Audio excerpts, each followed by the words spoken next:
So, I just woke up thinking, gee, it's awfully cold outside today.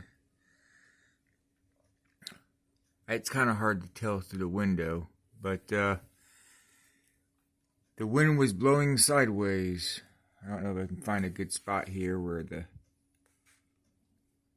that might show it a little. I know I've only got a minute for these shorts, but yeah.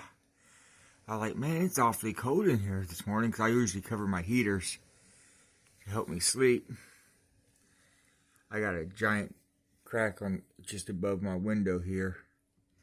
It's like, well, so much for first snow. Snowing sideways. I'm glad I don't have to go outside. Not yet, anyway.